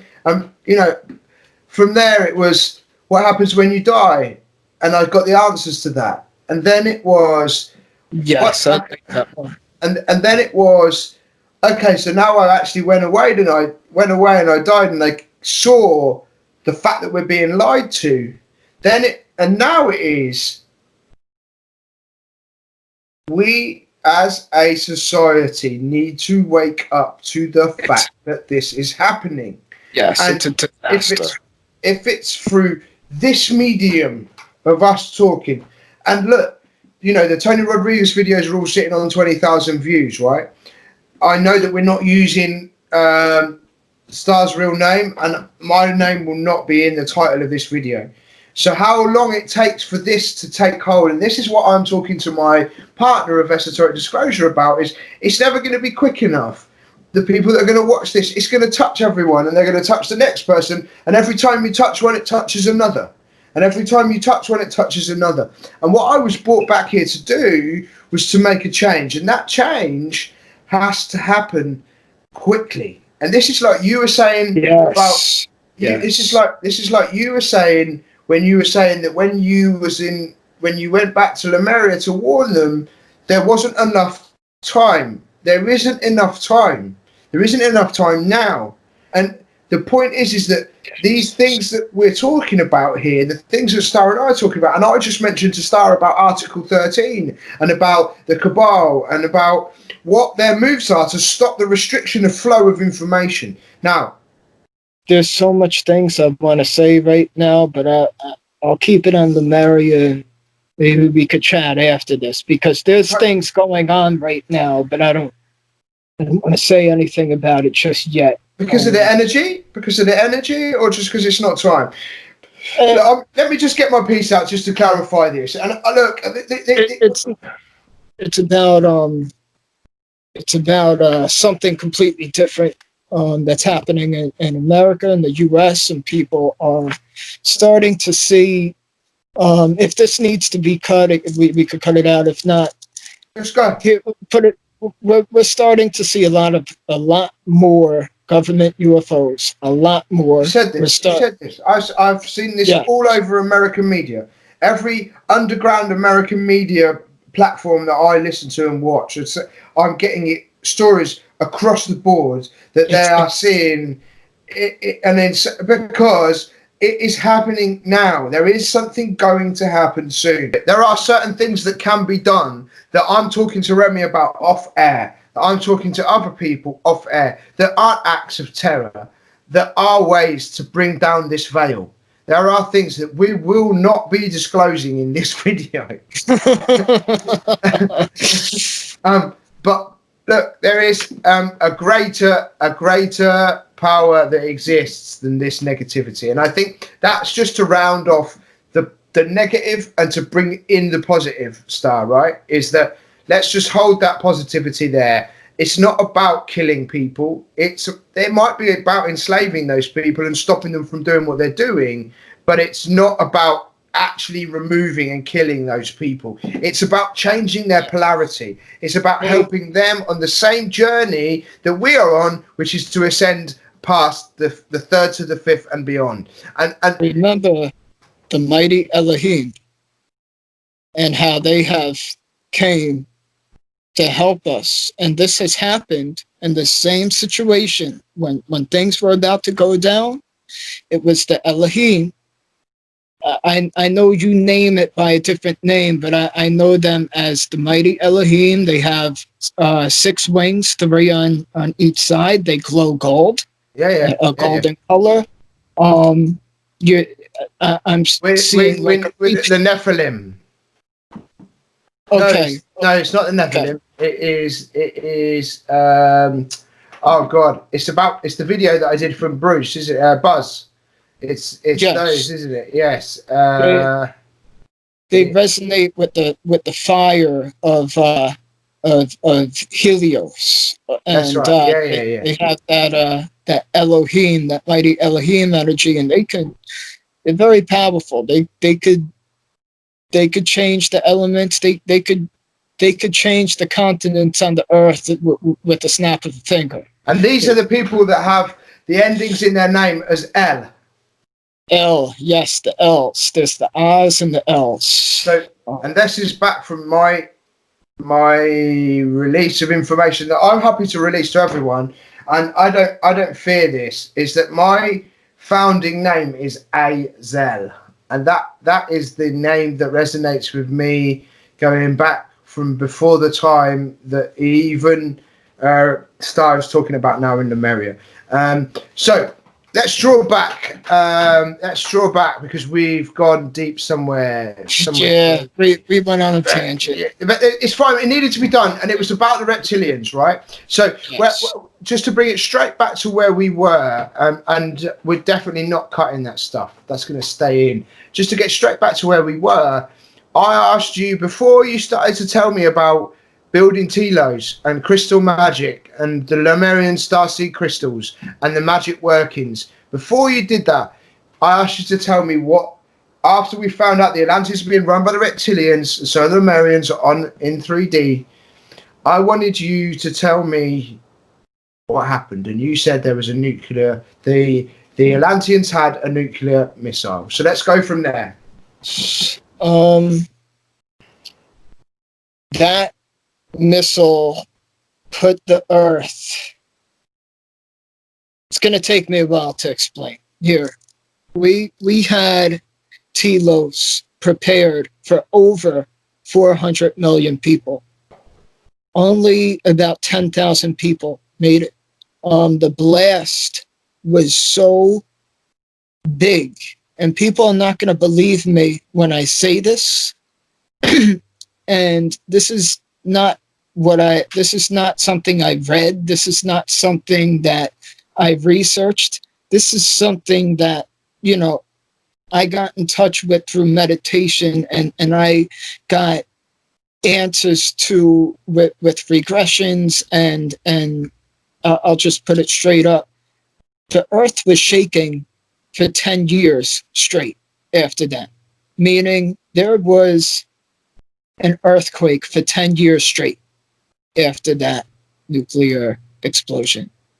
It moved continents, tsunamis.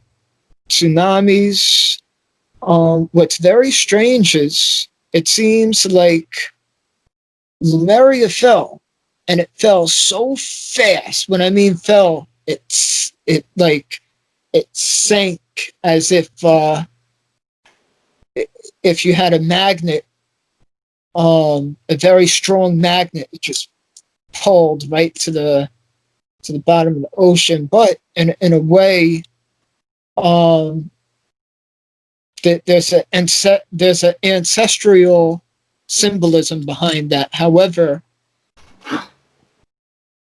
the rest of the world, just like we're going through now with climate change, there was a ice age. There was, so many people died. Atlantis itself did not just fall; it crumpled apart. It dried out. It turned into a complete dead zone. And supposedly then it fell. But at this point, I'm no longer on the surface to see. I'm seeing in a psychic matter, but I'm not experiencing it. Now I'm in Telos. Now I'm experiencing a higher dimensional crystalline city, and I'm starting to understand Shambhala, Agartha, and different things and different levels about Telos that I will touch on, and different levels of Shambhala and Agartha that I will touch on, but not yet. But it was very sad. It was very sad. So we're saying that out of the 400 million people that lived on the Earth at the time of the Lemurians and Atlanteans, not only the Earth, Lemuria. And we could say the Watangas. I'm sorry, I pronounced their name wrong. The Watangas were also allowed by the Agartha network. They don't really like us to know that because they're melanated, and they think that melanated vibrations is dark matter, but it's not really true. I don't know if I should have said that or not, but that was kind of a big secret for a very long time. So yeah, I would go by, okay, we only made a count of the Lemurians. We did not make a count of the Watangas. That was somebody else's job and somebody else's responsibility. But out of 400,000 people, only 10,000 made it in this regression session, which was a very long life. I lived thousands of years, enough to rebuild inner Earth and see the same faces that I saw on the surface back home, and I still call it home to this day, although I think about, home, like my main planet, and it's just a feeling of. All right, I'm getting off topic. Yes, no, but it's a feeling of bliss, so it's fine. It's fine. That's because that's where you existed, where you were your soul. That was when you did not have a body. That was when you were ascended past the 7th, 8th, 9th. That was because of your feeling of pure, unadulterated bliss. That's because we have all ascended. No, that's because some of us have been there and have come are back to help, I believe. And that's going on into a further conversation that is much deeper than this conversation that we're having now in terms of the dimensional travel that I've done. So just to clarify, you counted 10,000 Lemurians because you didn't count any others. They were dead. No, but wait. But look, we've got it. Okay, I'm going to help you. I want to move it on now because I know we're in a negative place, and I'm going to. You went to a positive place from a very negative place, and you do that because of your emotional feeling that happens when you talk, and that's something that I help you with when we talk together. Is that sometimes that negativity, you feel it so bad that you have to go back. Yeah. To that place where you're feeling it inside with your heart, that makes your heart feel better after the negativity. So that's fine. And I go with you up there and we come back. So look, we know now, okay? I'm going to give a quick conclusion. Can I explain what the Earth looked like back then? If you think about the biggest tree that is standing right now, multiply that tree by 10,000 times the size it is. That's one example. If you look at the Pyramids of Giza, picture that with an architect that is 1,000 years in the future of a generation of building, and 200 times the size with a bunch of multi-dimensional lights around it and a ray shooting right out of it. Like, this was this was very, very, very advanced. I wish I could get deeper into how advanced it really was. We had crystal benches that we would sit. I'm going back into that positive place. We'll get there, okay? We will. Well done, man. Well done. You brought yourself out of it, and it's great that you've done it because you're becoming conscious. I've made you conscious of yourself doing it, and you just consciously stopped yourself from doing it, and that's what's going to help us That's what's going to help us be able to develop this series of videos with us together. Is by you consciously understanding that the first video that we did together, I was like, I'm going to have to get this. We're going to have to be able to get this guy out of that place to be able to get him to explain the other stuff before he gets to that place, because of how fantastic it was when he was in that place, and it's the nicest thing to talk about, right? So let me give a conclusion. So the conclusion here sits that the Atlanteans had a nuclear missile. We're not going to get into I could ask you more questions on this, and I don't think it's relative.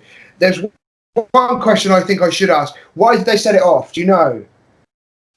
Yes, because we were, for a couple of years, we were pretty much forced to sign a contract that would allow them to interfere with the Watangas and the people of Tibet and on the east, and pretty much infiltrate everybody that isn't as advanced as they are. They wanted to genetically modify. Who did? The Atlanteans, but So the Lemurians let the bomb off against the Atlanteans. No. The Lemurians declined and said, no, that's not happening. And then the Atlanteans set the bomb off on them. Yes, and we already knew from... Now I've got it. There you go. Yeah. Now it's fallen into place. So now, wait. It's going to help the viewers right now. Right. So, the Lemurians and Atlanteans against each other. Atlanteans trying to do the don't disturb policy against Lemurians and other beings upon the planet. The people come in to try and tell them that they're doing this, and they can't do it, because if you continue to do it, you're going to get to a place where you're going to set off a massive catastrophe. That catastrophe is going to be between you both. There's going to be a massive disagreement that occurs. That disagreement occurs, the bomb goes off. Now, let's talk. I finally, Star, have got to where I wanted to get to, for you to now come back to where we were before. Okay? So, that conclusion now gives me a much better understanding. They destroyed themselves as well as the people that they were against. That's what they did. They didn't realise what they had created, and they fucked it up. After that sort of conclusion that I've given then around the catastrophe that occurred between the Lemurians and the Atlanteans, you've got these Venetians now that you had your regression and came back and wanted to, before this event happened, before this catastrophe happened, the Venetians came back from Venus and said, this is going to happen. They spoke to both parties and warned both parties and others that exist on this earth. And the Actuarians. And the Actuarians. They helped a lot. And the Atlanteans and the Lemurians refused to listen. But then there were other races. I should imagine the Lemurians probably did want to listen. They were the race that did want to listen. And I should imagine the Atlanteans are the ones that didn't want to listen, because they were the ones that were trying to manipulate DNA and go against that policy, right? So the do not disturb policy, do not interfere policy. So let's talk about this regression now, and the building of Telos. Okay, so I'm going to try and not interrupt you now. So this is the area of the crystal magic, the building of Telos, Lemurian starseed crystals, and the Magik Workings that we was going to talk about now, and New Earth, right?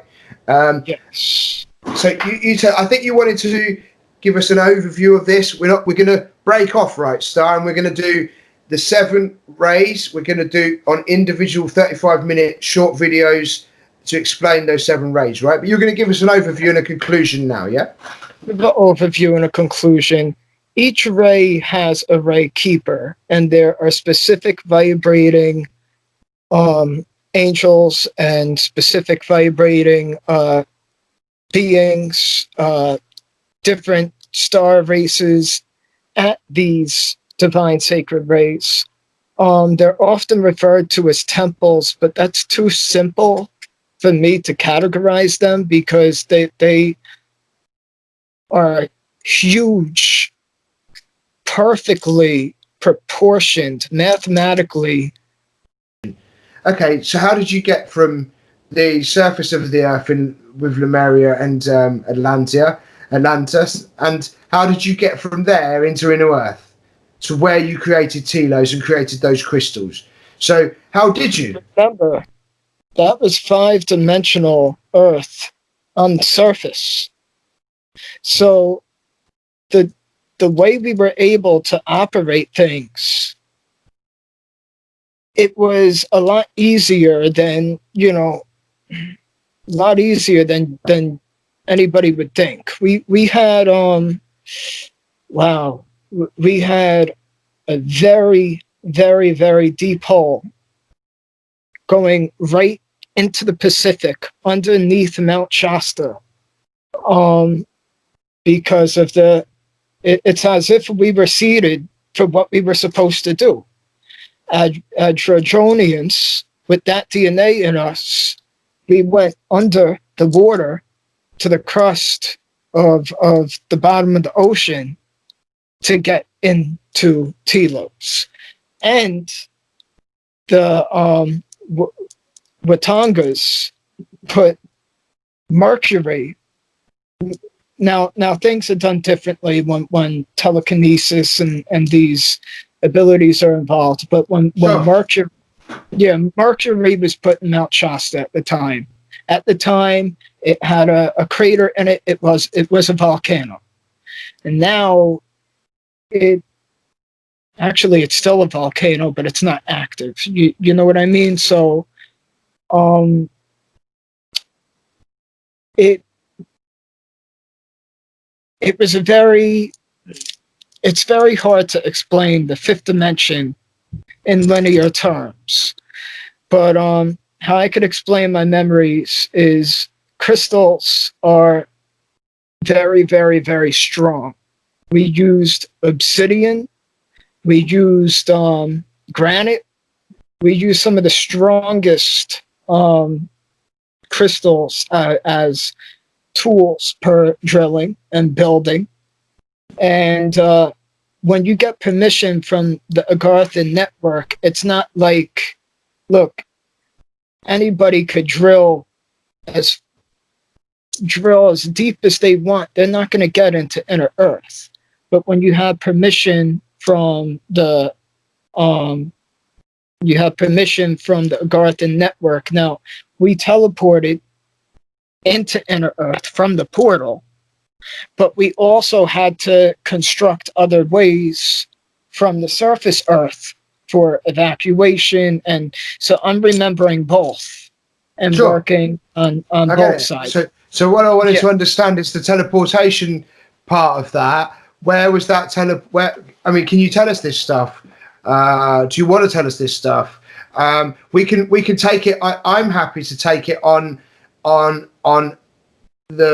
its merits that we teleported into a place that's in inner Earth, which was through Mount. What's the mount called? Mount Shasta. Mount Shasta, and you're saying that there were drilling that happened to enable an evacuation to get into the lower crusts of the Earth, as well as you being able to teleport to those places without having to go travel through those places through Mount Shasta. So do you want to tell us, do you want to elaborate on those things, or is that something you'd like to move away from elaborating upon? I would, because a lot of similar things are happening now, because during the time we had the mighty Elohim at the portal, as you would know, as I don't want to say Antarctica, because during the time it was not an ice cap. It was after the bomb. Sure. But what we've got to do is reference Antarctica, because I knew that was coming. I led you into saying that, and I knew you were going to say that. And look, it's quite simple. Star, go to the fucking any world map, right? Go to Google Earth. Turn Google Earth around to Antarctica, you'll see that it's just a white spot. You actually can't see anything there. Yeah. It's one of the biggest fucking continents that exists, and yet it's bigger than some of our continents where we've got people that live with hundreds of thousands of people that live on it. But at this stage, you go there to the map, and it's a white splotch.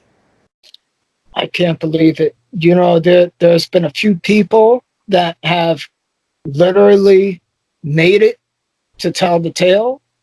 I'm not talking about military. I'm not going to go there. No. Don't give the energy to that place. Look, what we're going to say is that was the entrance to. That's the entrance to the inner earth, and that's where we're saying that you had the ability to be able to portal into the inner earth. Now, let's just there's other portals too. There's other portals. When I do my video on the divine sacred race, I will give you a landscape and I will name the city. For instance, the third ray is literally right over Missouri, Lake Missouri, and St. Louis. It's a crystalline city. People could go there and meditate and actually experience an outer body experience into that realm. I'm not saying that they're going to physically teleport, but as we evolve, these stargates will open again, and bringing in the new earth. What I left out and should have said so much longer ago is when I said we planted crystals all over the place, we planted those crystals with intent, and each of those crystals had a different color ray in them, and they were activated and brought to life, and people are finding these crystals in the middle of America and in the middle of Europe. They're finding them all over the world, and they're European. I mean, they're where the hell did European come from? They're Lemurian. They're Lemurian seeded quartz crystals, and as they're activated, we're bringing in the cosmic rays, which are in inner Earth. We're bringing the cosmic rays to the surface Earth, which will change into a, we're in that four-dimensional. So what you're saying is this is bringing back, just to give you, I need to conclude for you. What you're saying is that this is bringing the outer crust back to the fifth dimension by the implanting crystals that have been implanted in the inner earth that are giving off the ability for us to resonate to a higher resonation and therefore ascend. And that is, and what else it's doing? Go on. This is crazy, but still, I got to say it. It's giving these families on the 13, the reptilians, it's giving them no choice. You either ascend and follow the rules or you leave. And that's why I wanted to say there are some reptilians that are ascending right now. They're changing to the positive polarity. Exactly. Right. So what you're saying is that throughout time, when Telos was created in a way that will aid this planet to ascend without a choice. You will have to ascend through the resonation of the crystals. Now I like this. And what this now explains to me is about this. I've got to get it right. The Agarthian network and the other things that you were talking about, which is what were those three things that we talked about? The three suns, right? And the connection between the three suns and the chakras and everything. Do you see? It feels to me as it's those crystals are the thing that have been implanted. Now, I don't think everyone's going to get it like I'm getting it right now. Yes. I sense how you're getting it. Yes. Eventually, but fucking hell. Yeah, it's a beautiful thing. The crystalline grid would be the core of the earth. That would be your magnetic divine feminine counterpart. That would be your core of the planetary central sun. And then you would have your central sun. Some people call it the black sun. Some people call it the etheric sun. There's many different names for many different cultures, but it's another central sun, as above, so below. You pull in the golden ray of the divine masculine counterparts above the head, Metatron, and you bring in that Metatronic solar force of Helios into the heart, and then you draw in that magnetic platinum silver solar energy of Vestas, which is the core of the earth, the two crystalline suns uniting in the heart, activating the pink ray, and the pink ray will expand the crystalline heart. So if I drew a figure 8, and in the middle of that figure 8, that infinity sign is our crystalline heart, but that crystalline heart expands, and if I drew a circle around the infinity sign, that is our Merkaba when we master the higher do you remember when I said to you about the exercise that I told you about? You know, the one with the wow. Whoa. That's the one, synchrony. Right? Yeah, synchrony. Oh, it's the synchrony. Yeah, wow. yeah. That so what we're saying then, I love that. That's really good, man, because even just doing this video has made me get you now. I now get this now. So hopefully through everything that I've already done on this channel to now having you here doing it with me, that the people that are awake enough will get what we just got together there. Hopefully they will. And maybe you're going to need to watch this video more than once to get that, right? So I think that's important for people. So what we're saying then, and I just want to bring it back down to earth, Star, and that's kind of a cliche in itself. But so we're in Telos.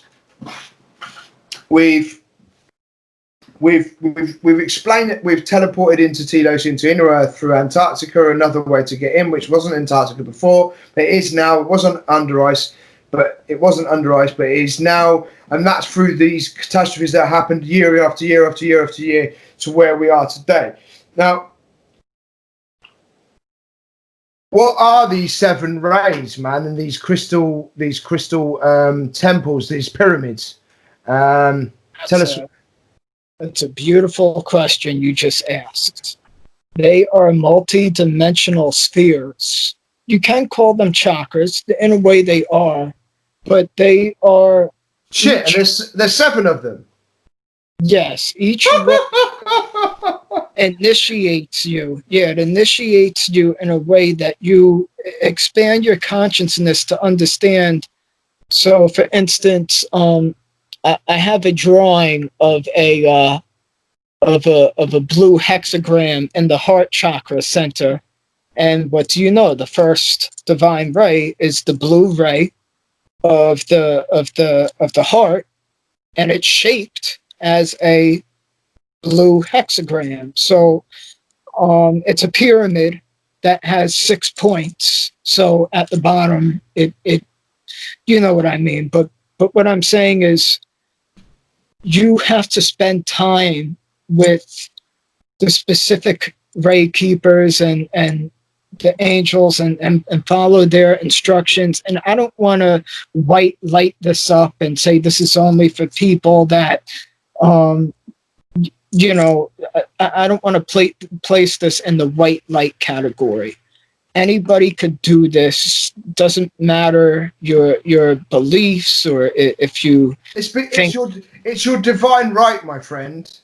Yes, exactly. These divine rays. Wait. So I just want to hold you. So we're gonna do an overview. So there's 7 chakras. What are their colors? Well, these are not bodily chakras. I'm calling them chakras. I'm not calling them chakras. It's not the right terminology. There are 7 crystal pyramids. What color are they? What colors are those rays? The first one is blue. Yeah. The second one is gold. Yeah. The third one is diamond pink. Your fourth one would be fourth ray is green. Is like a jade green. Your fifth one is like a maroon. Your sixth one is like a diamond white. And your seventh one is White gold. an indigo color that What is it, like a white gold color? It has gold, it has silver, it has indigo. It's That's why I call it white gold, right? Because it's like I know the color, yeah, and I know the color because I've done the crystal rays, right? So I do know the colors. So yeah. Oh, okay, now you tell me. Yeah. That's good. I don't think, Star. I don't think I knew I did. I don't think I knew I did. I think my initiation in the way that I was initiated isn't the same as many that have been. We're going to talk about that differently. It's all come in place very quickly from this conversation, which is fine. It's good. It needed to happen for me. Fine. So what you've put here is in the agenda is New Earth, the plan. I think, yeah. What is this New Earth then that you talk of? Now this is not much of a belief as it is something that has turned into inner knowledge, inner wisdom, is that those who don't wake up will get stuck in the Armageddon timeline. And I don't want to put anybody in fear. Okay? And everybody, whether you just started trying yesterday, don't have any fear. Okay, if you just put your Bible down yesterday and said, you know what, that's fine. You're making a huge choice in the path of your soul, and regard this. But what I seem to know to be true through what I have seen, felt, and my dream journals, there's a lot of evidence that I've been getting is that some will get stuck in the Armageddon timeline and some will get into the New Earth timeline, which will be a parallel dimension, and that is what it is. Yes, it'll be like Telos again on the surface Earth. Yeah, maybe not right away, maybe the beginning of it, but yeah, it'll be. And that's why it was so important for us in not this video, but the video that we first did, Star, to clarify what a parallel universe dimension is. And yes, the point here is, and this is a great place for us to end this video. The point here is that the ascension to another dimension is possible in various different ways. There isn't one way that is the successful way to do so. And there is also paradigms, and there is also your own ability as Esoteric Disclosure viewers, your own ability to be able to change your paradigm. And that can be changed on a day-by-day basis by you sitting down, mentally thinking about changing your paradigm. Your paradigm is something that happens at 1,000,000 times a minute. Every thought that you have is another paradigm. And you can live and exist in each one of those paradigms controlled by you, right? What that means is that if you want to be rich, just say that that's what you want. If you want to have that house, that car, if you want to go and ascend to that dimension, if you want to meet that person that's going to teach you this, that's going to get you that, you can do that by thinking about it. You can create that. A lot of energy and thought. A lot. But it doesn't happen. You don't go, I want it to happen, and then it happens. Bang. That's not how it happens. It takes time, effort, and it takes dedication to be able to get that to be created around you. But if you do small things through the change in your paradigm, you will notice them happen around you. So, I think that it's been a really, really, really good video, man. You enjoyed yourself? You enjoyed yourself? Yeah, we're a good team. Yeah, dude. Like the synchronies, wow. We a lot of people are gonna enjoy this video. I hope so. Brilliant. Well, Remy, thanks so much for coming on. I much appreciate you coming to the channel in the first place, being willing to give out this information through your regressions.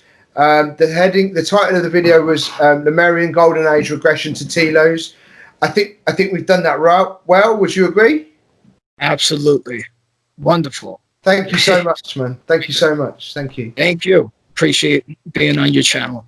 Well, we've got a lot more videos to do, right? Yep. They'll be seeing me. Yeah, man. Thank you, man. Okay, cool.